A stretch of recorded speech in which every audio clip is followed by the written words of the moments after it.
Welcome back. It's the Cool Creative Convos, episode 4. Yes, we made it to episode 4. You thought we wouldn't be back. We're back. Today we'll be speaking about something interesting, as always. Given what's happening in the industry, and you know what, we do get feedback from what you guys say when you listen to our episodes. So definitely we listen, and we are back with what we think is going to make for a good conversation today.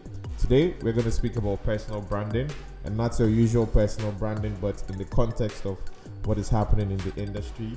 This should make for a great conversation. And today, of course, I'm here with my brother Jabin as always.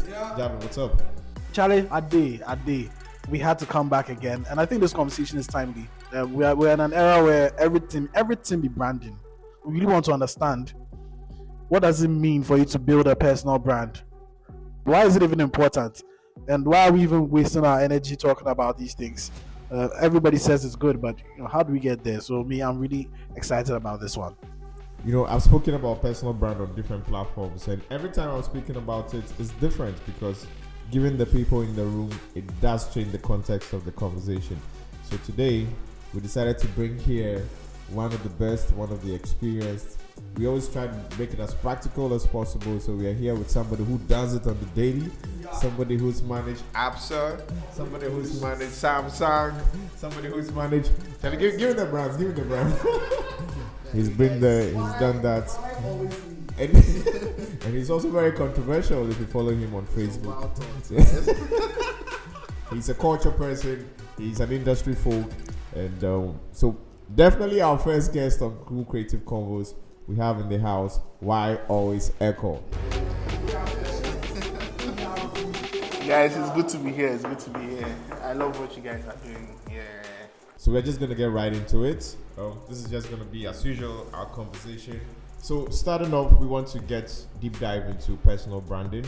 I'm sure you've heard I'm sure you've seen somebody doing something and you're like, oh, branding. It's so subconscious that we all describe something somebody's attributed to, and then we say, oh, branding.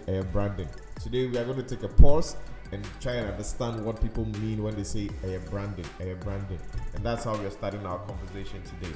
So I'm going to start with Jabin. Just let's get into it. Personal branding, what comes to mind? Sakode. Obede.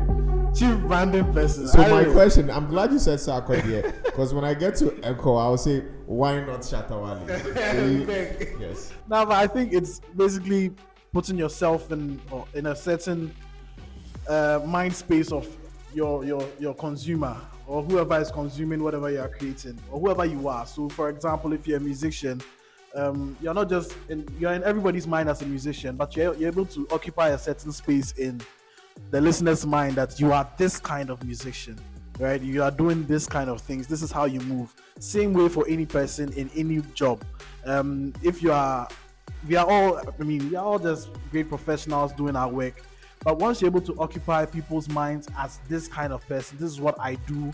And once they just hear your name, they're able to relate it with something, and very identifiable as well. I think that you're on your way to personal branding. So that's what I think about when I hear personal branding, being able to just occupy somebody's or your consumer's mind space with one particular thing and being consistent with it. And I think that, that's what personal branding is to me. That's powerful. So, I mean, if you wanted to find your personal brand, I suppose you could just ask your close friends, what comes to mind when you hear my name? Yeah. You remember I did that thing where I said, well, that was more of a brand audit, but even you can use the same as a person. You can just ask, listen, Jesus Christ asks, what do the people call me? What do the people say about me? What's that thing? Jesus wanted to find out. Yeah, he wanted to find out what his personal brand was. Like, I've been doing all these good things, but really, what do they say? What do they say? Do you understand? And so I think that's the first step to finding it. But it's good to know that and work on it. Personally, I would say that I personally struggled with these things because I was like, I can do a number of things, but what is that one thing that people think about when they think about me? And so it took a second for me to just realize that I cannot figure this out on my own. I just have to ask people, what comes to mind when you hear my name? What comes to mind? I think I asked a few people, and from there I was understanding what people are thinking about me. Maybe it was quite different from what I thought of myself. Actually, it was revealing. That's interesting. Yeah, it was revealing. But I realized that okay, what maybe the feedback was versus what you thought you were thought, putting out as a brand. There so was you realize there's a there was disconnect. But then it made me pay attention to that more. I realized, oh, this is what I really have to offer for these guys. So let me just continue there. So in that case, what is your personal brand? Is it what the people say you are or what you think you are? It's what the people say you are. It's always what the people say you are. The thing is that you can influence that, but it's still not what you are saying. It's really because brands live in the minds of consumers. Facts. That one we can't take that. You're nothing. It's just based on whatever the consumer thinks of you. So you can actually be here, dress like a pastor, believe that you are a pastor, move around like a pastor. But if the people see you as a thief, I'm sorry, you are a thief. You understand? You are a thief. If the people believe that, nah, this guy is fraud, no matter how many hey baba you go do, where you come for? You understand? So I want to say thanks for that because I believe we can extend this to even define what brands are. It is what people say you are, and not who you think you are. So getting your brand right is getting that consistency between who you think you are versus who people think you are. When that connects, you're right on the money you on know your what brand. you're doing. Right. So now why always Echo? So let me start this way. Yeah. Why always Echo? Why the name Why Always Echo? Does that define your personal brand? Exactly. So you even saying why always? Like why is like your name why always? That alone should tell you the kind of person I am. I'm always on the other side. So you do that deliberately. The cat is out of the bag. When everybody's going left, I go say, you know what? I'm going right. Exactly, and I'll give you reasons why I'm going this way. And you know, the world is a very complex place, so now there's no straightforward answer to a lot of things. So I decide to go like to the left, and then you can be like thousand. Challenge the norm. One. Yes, I'll challenge the norm because I'm a believer in those things because I just feel that a lot of things you need to rewrite some rules. You know, be different, create your path. No, so those are the things. Because if you want something new, you have to do something different. I mean, I love that. That's a different perspective. So Echo clearly decided to chart a path where if everybody's going one way, he's going to challenge the status quo and then throw light on what could be the other way. And he's done this consistently. So people who follow him on Facebook would clearly testify to this. He is always on the other side.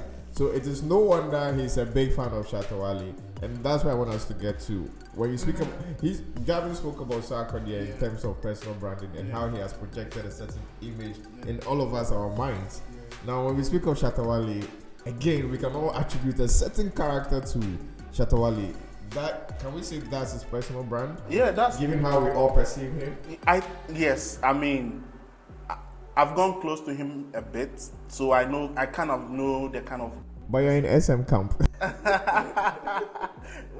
So I mean, you realize that there was a time Shatawale always smokes in his live video, but the very day we saw Sarko there with a cigar, people didn't understand. Like you are not known for this, but Shatta does that every time. So why is it that with Sark it's a problem, but with Shatta it's not a problem? So these are two distinct brands, and I always say that the moment Shatawale, for instance, decides to behave like Sarkodie, his brand is dead, it's gone. Yeah, and vice versa. So and he has done that for years since he came back in 2014 to today. He decided that I need to run my brand like a rook brand, where like I will come there, can't scatter things, you know, you know, those kind of things. And he's done that consistently. And remember, I mean, you need to understand that for you to create that brand mindset in the minds of people, you need to be consistent. And he has been consistent with that from 2014 to 2022. He has always been controversial. And since day one, even recently, he had a whole new controversy. He and Bulldog, you know, he became a police matter. You know, it works for him. So I always say, people try to let Shatta behave like you have to be like a god, but he's not that. He's your other kind of person because he has really defined his brand and he's just living it.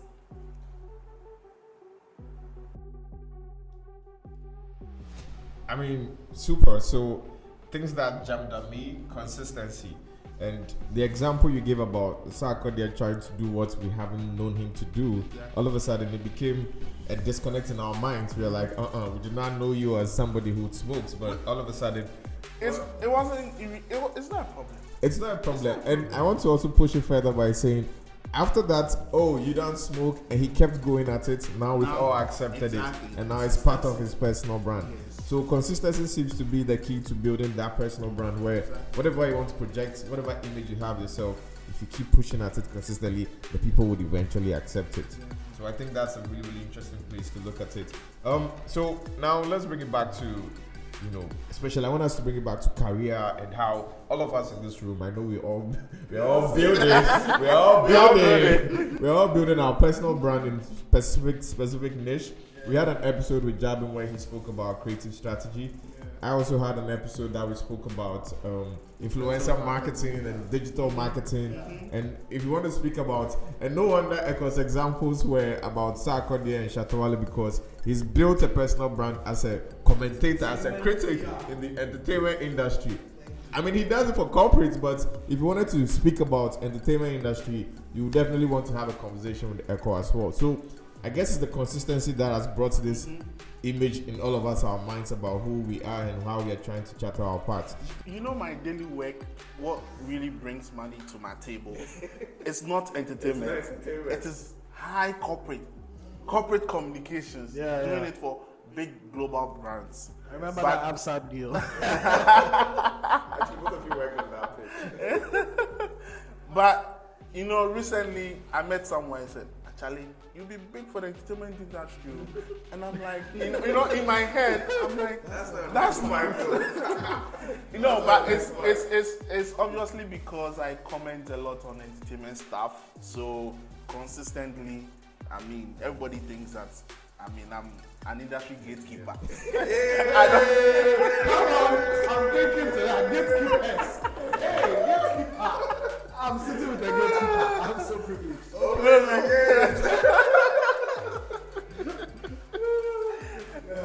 But it's just for the love of the culture, basically, So like, you always want to help new artists coming up, new creative stuff. Yesterday we were at Charlie, trying to support. That was dope. Yeah, shout out to Charlie, guys. Yeah, shout outs to him. Faith, Sadat, Reggie and Co. So that's it. People know me for entertainment, but what I do, it's corporate comms. Right. Speaking of corporate comms, speaking of shout outs, I think we should take a moment. This is not a moment of silence, but this is a moment of praise for Cynthia. We all know Cynthia in this room. Yeah. And she exactly, she was our first boss. She was our first boss. Yes. Yes. I think she deserves her flowers. It's becoming, and we've all seen her works, and to finally see it get recognized at the CIMG Awards more recently as the marketing practitioner of the year. What? And did you see that front page on BNFT? So glorious. I can't think of a better person who is more deserving of this. So big shouts to Cynthia. That award is really technical. It's show working. If you don't show working, you're not worth it. And she's more than show working. And she's a good example of someone who has definitely built a brand for herself. Like, I noticed it some years ago when she decided to actually open a professional page for herself, because she has her personal page and then she has a professional page, and I saw that she's building that, and then you can see the works from far. Like, she's they call her what, Mama Hollard? Yeah. Mama Hollard. You know what really impresses me about it all? I don't think insurance is a fun industry. No, I don't think insurance is a fun industry, but look at how exciting the Hollard brand looks like. She rewrote the rules and created her own path for Hollard. We all thought Ashes as insurance, Well, maybe because nobody has excited us in the insurance industry. We've always seen it as that's boring. They do just mechanical work. It's just come and buy policy, and it's a hard sell. That's been the perception, that insurance is a hard sell.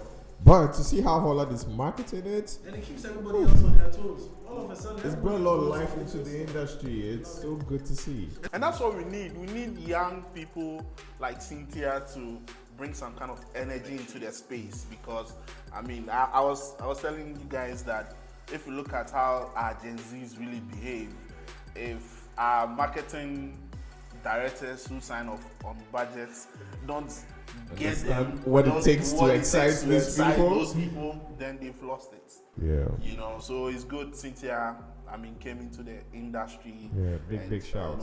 They shake You deserve tables. your flowers, Yeah, Cynthia. You Cynthia, deserve it all. So let me knock on the table and say, Hollard decides to do a layoff, just like what Twitter did. Wow. Is Cynthia? You had to go there. Is Cynthia ever going to worry about that? I don't think she will ever be worried. No. Because she Talk has about like, it. Talk about it. I mean, of course she'll be devastated. Everybody should be. If something like that ever happens to you, you should be sad. But if you've built yourself to a certain level where people believe that you are doing amazing work, things like that don't shake you, because once they hear that, oh, that's happening, people are even excited. I mean, your competitors are excited. They're like, oh, this is a chance to actually snatch this talent. And that's because you are not working in the shadows. You were showing working. When you were doing it, you were telling us that this is what I did. And that's what in our industry or in our side of the world, because celebrities have theirs to do, in our side of the world, that's what it means. That's what it means but that's what we mean by saying, go and update your LinkedIn page. It's not like we are joking. It's a Like big I thing. did this year. Yeah, go and update. You did, right? Yeah, Yes, it's looking brilliant now. And so somebody like that showing working in all that she's doing, I think things like a layoff or, nothing will worry her. Yeah, but I'm really happy where you've taken the conversation, and it takes a bite into my next question, where in building personal brand, and even takes me back to what I asked earlier about what you think versus what people perceive you to be. It looks like the gap between what you think and what people perceive you to be is what you project. So the example you made about Cynthia, she's made her work visible, right? It's very visible what she's done. So you do not need to dig 2, 3, 4, ask 1,000 people before you know who's behind it. She's made her work visible, and even her announcement when she got the role was made waves. And then after that, we see all the transformation of the brand, and it's very easy to credit her for that. So my question then is that the real trick to cracking personal brand? Projecting what you do. Is that the whole hack of it? Yes, projection. But I also believe that if you project rubbish, nobody's going to buy it. We will know you for the rubbish. Though. Exactly. Okay, we will know you for the rubbish. But what's that going to do for you? Yeah, but you have a personal brand in China. But I believe that it's a two-way thing. You are projecting, but you are doing the thing.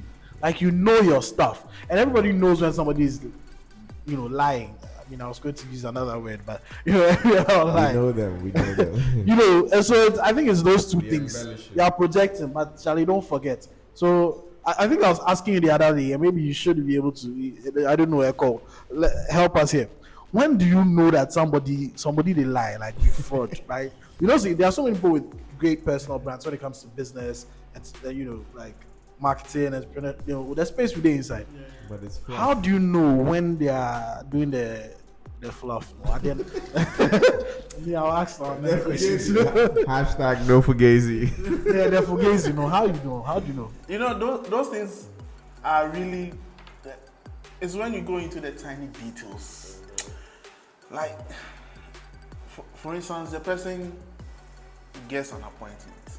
Let's say this month, and then the following month, you hear the person is trumpeting a very big milestone. Hey, pressure. And you're like, but 1 month, yeah. Then, I feel because you use like 2 weeks to settle in. And then I know. Yeah. All money. Your company is You announce. Do you want to say it? Do you have an example? See, a lot. And I'll give you. Nah, this is from SMK. We are not scared of dropping this. Drop it. No violence. No, but I'll give you some, not to mention names, but examples. Do you realize that of late, it's not even of late, like in current times, you see that journalists are really popular than their work.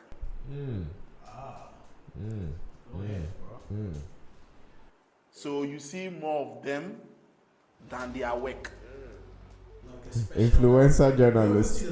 Exactly. So Influencer journalist. yes. So when people see you, they don't notice you with, because you see, if you're a journalist, it's your work that speaks for you, not use you. Like it's not personal. You know, the role is not, the job for you is not personal. It's the work that should speak for you. You know, so when you mention, for instance, Peter Drew, the commentator, it's a commentary. It's the commentary that made people go and ask, who is this? Who is this? And it's not the other way around. You know, So in a case where you have somebody whose brand supersedes their work, we call that fluff.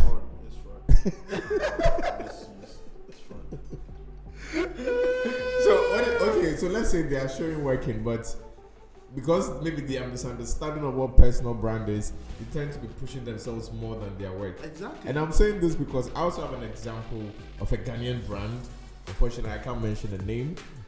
But in that brand, when you look at the CEO, he projects himself more than the actual brand that he's trying to build.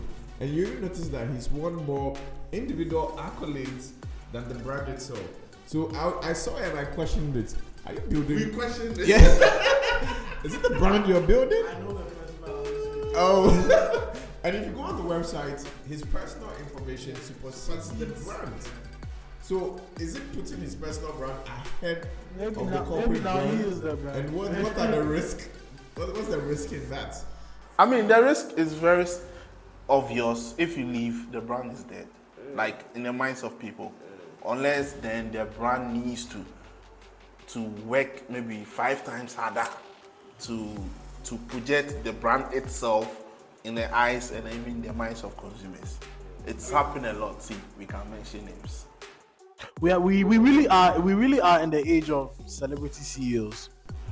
We are in the age, and I don't know where it started. I'm sure it started a long time. Jeff Bezos, Facebook, Elon Musk. We are in that age, and so it's easy for somebody a young entrepreneur to think that, Steve Jobs, for a young entrepreneur to think that putting my name out there is actually going to help the brand.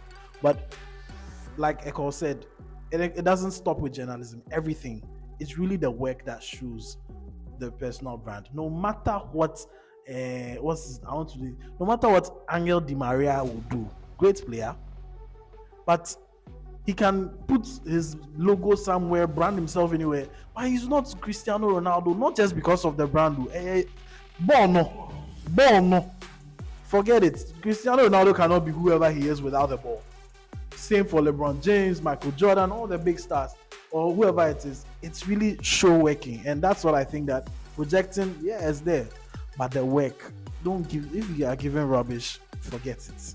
It won't work. And people see some of these things and they can tell, but the unfortunate thing is they won't come and tell you. So you are walking empty. Who are not more so. So Charlie, personal brand, project yourself, put your name there. Let's see that consistency. My name is Why Always Echo. This is what I like to do. This is what I talk about. But when I'm talking about that, I'm making sure that it's high quality. You listen to it. So now at this part, I don't want you guys to overthink it. When I mention a name, tell me the first word that comes to your head. So both of you can give me an answer. If it's the same answer, it's fine. Don't overthink it. This is like fast answers. So if you hear the name, and this is just to test what their personal brand has projected over time, right? And it's just diverse. Are you ready? Mm-hmm. Are you ready? Mm-hmm. Okay. Maumia. Economy. Javier. Economy. It really is finance. Actually, the first word that came to mind is finance. So to me, Finance. Okay. Messi. Football. God. Football. John Mahama. Doomsday. Debbie. Doomsday came to my head. Elon Musk. Tesla. The second thing that came was innovation, but let's go ahead. Steve Jobs. Apple. Sarkodie. Champagne. glass. Cristiano Ronaldo. Football head. Goals. Actually, goals. Not just Goals. football. Goals. Cristiano Ronaldo. Like what comes to mind? Cristiano Ronaldo fashion. Fashion? That's the second thought. Nah. Yeah, that's a second He's thought. not a fashion guy, is he? I mean, goats. Anyway. Joe Metal. Ah, man. Gospel. So I'm here. Journalist. I mean, I would say, like, fashionista journalist. That's what comes to mind. So Yeah, I really went to fashion. Fashionista First thing I went was before. fashion. Because I feel like, Charlie, she's all over the fashion space. I mean, I think it's so candid, and I like the answers because we didn't give it too much thought. The ones that jumped at me, that you couldn't crack Cristiano Ronaldo, you went for fashion. Do you want to speak about that? No, it's also because he mentioned goals and So it was your second it thought. wasn't just a second thought. So I mean here, fashion. Let's talk Yeah, about because even though I know she's a journalist, when I see her, it's mostly because she has a dope outfit. And every girl in the country is sharing her picture, or they're using it, or they're sending it to their stylists, or they're trying to get that dress somewhere. So she is doing that journalist, and that's the second thing that comes to my mind, because she is a dope model. And if she doesn't know, she should know. She should be on good covers. I'm telling you. Actually, she's opened a clothing line, so I guess she knows. I guess she knows. Yeah, she's And fashion. I find your answer very intriguing because even if we asked her, she probably would say a journalist. Yeah. But if that is not connected with us who follow her on Instagram and we see more of how fashionable she looks and that's what she projects more than the journalistic work, then I guess her personal brand is at the point where it's either fashion, like there's a crossroad But you between know what fashion happens and when journalism. you know what happens then? Yeah. It's chaos. Yeah. Because there's no single-minded Yes, then thing people- about what she Then stands you hear for. people arguing about the thing. What she- say journalists paying. Do you understand? You know she's good though, but then she Yeah. likes fashion. She's like, what journalists paying? And once will see. You hear me? You know That's how- that chaos. You know how we can But then, yeah. honestly, she's dope at both. But the first thing that came to mind is she's fine. Yeah. And so that really answers how we even started this conversation about personal brand is what people say you are versus what you think you are, and then that also addresses the point of what you project is what truly would help us shape the perception about you. So if you think you're a journalist, but overwhelming content that you put out there is leaned towards how fashionable you are, then you're making it tough for us to perceive you as a journalist first and foremost. That's fair. It's not that we did not think it is not top of mind. Yeah. What becomes top of mind is what we see, and that's the fashionable part that you've projected the most. So let's talk about when it becomes too much. Or even is there such a thing like too much branding? Yes. There is. I'll give you an example. Myself, when I decided that, okay, I need to update my LinkedIn, and I was like, you should be careful how you put some of these things out. And yeah, I've been in the industry like 10 years, so everybody will be like, oh, speaking engagement, come and talk, come and share your, but I'm like, yo, the people who are in front of me, Do they perceive you as the things they want to kind of speak on? exactly. So sometimes it's not, I do run away. It's not like I can't speak on those topics, but I'm like, it's becoming too much. So you need to have a way of capping it. I want us to, let's stay there for a second, right? So why are they coming to you with those particular requests? Is it that from where they sit, they think you are that guy who could speak on that topic, but from where you sit, that is not what you want to project, therefore you decline? What's going on there? I think it's more of they've seen your works and they really recognize the fact that you are a thought leader on some subject areas. But you should also be mindful of the fact that you still learn, and since you are still learning, you should also know that there are people way ahead of you who are experts, who are like real experts, but they are limited it's not everywhere they go. They try to be moderate in how they even do their speaking engagements. So you also look back, you think back, and then you are like, okay, you are learning because it's some sort of like a standard that has been set. You know, you can decide to go overboard, but yes, they'll see through. You're like, yo, this guy is up to something. You know, and within some few time, they will realize that, oh, okay, yeah, we said it. Oh yeah, but if you want to, I mean, that's what people mean by silence being that important or silence being golden. Is you just control the narrative when you're silent. When you are talking too much, people are able to figure certain things out in you. So there is such a thing as overdoing it. Yeah. So maybe I can share my experience as well, which is, I think this year, more than ever, has been the year that I have said no to speaking on some platforms. And perhaps 2 years, 3 years ago, I say yes to damn near everything, right? One, because I think, okay, it's an opportunity to share what I know. But since I became more conscious of what my personal brand and what I want to be seen as, because I'm also trying to charter, I'm trying to specialize in the field, as we all know, digital, and people might try to pull you in different directions. I started saying no because, and this is interesting, there was a time I said no because of the other people on the panel. Because I looked at the panel that has been lined up and I noticed the people who have been assembled can't speak to the subject. And I know when people speak, when people look at the artwork or they look at all of us on the panel, they are going to form one lamp opinion about the whole show. So I would rather remove myself from that because, and that brings me to the next point of personal brand can be built through association. Yeah. Is that true? Because that's what informs me saying no to this speaking opportunities, because I'm like, it might be shaping how I'm also perceived, because then I'm sharing platform with people that even I don't believe in their message, but you're sitting there with them. But I mean, you see, maybe 50-50.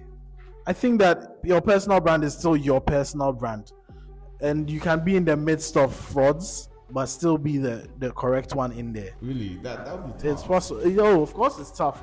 You're putting yourself back. Play with pigs, you get dirty. Exactly, you get dirty, but you can still come out shining. So I think it's a 50-50 thing there. I agree.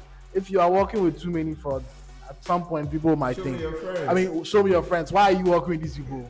Why do you think that? But at that same person can also showcase their intelligence or their strength by being with people who are not as good. But you see, so if you are not lucky, work it well.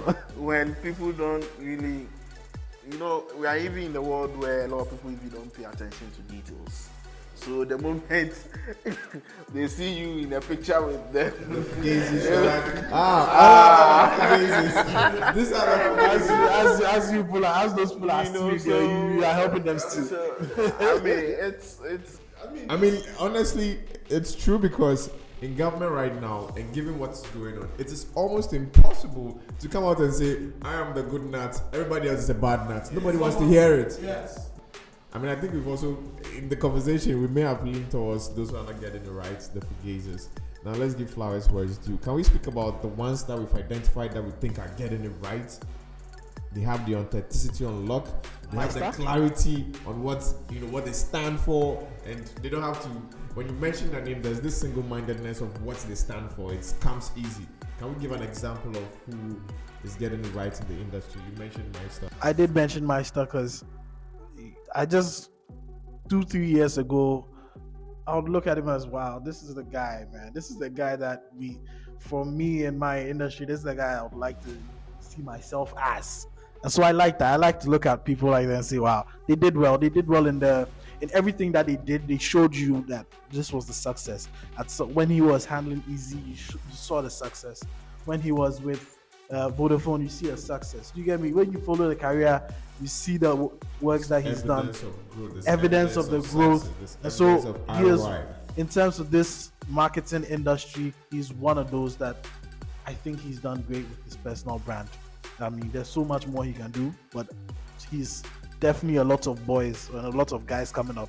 They're not direct mentor, but they look up to him. I think, yeah. So if we had to crystallize what we think he's getting right, we would say that he does it and he shows it. Yeah. Do it and show it. That's how he built his personal brand. Thank he you. does it and then he makes it visible. So when you get those two, But you see, there's a way you don't overshow it, and I think. How do you measure that? Hey, I was able to help you get 1 million downloads or 1 million followers. I'm like, hey, I did it. Then how do you manage it so that you don't come across like a showing off? You know, when you're overdoing it, you get some inner. We know Shatawale doesn't get that feeling.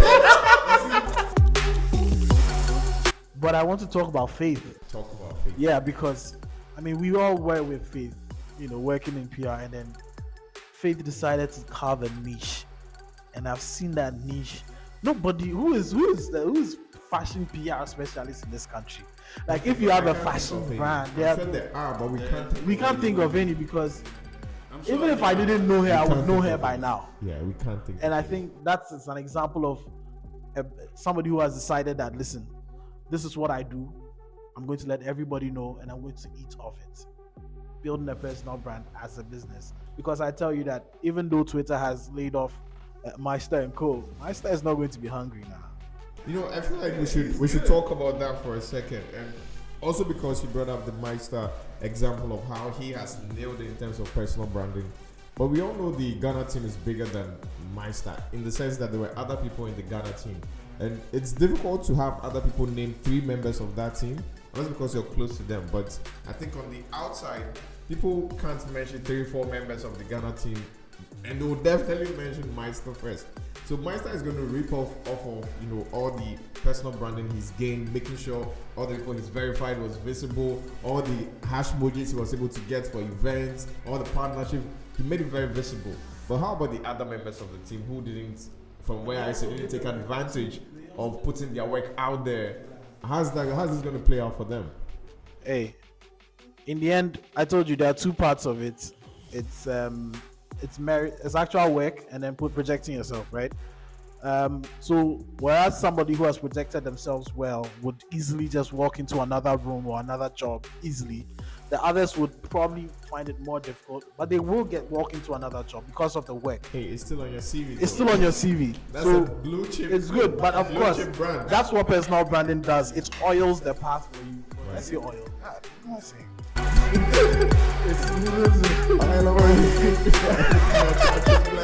What? It makes it easier for you to just walk into a room and say, "This is me. You should know me. This is what I did." In fact, even if I don't tell you, you remember. So that's what it does. I think that's the importance of personal branding. Yeah. Okay, how about your example? Your shining and glowing example of somebody who's getting personal branding right.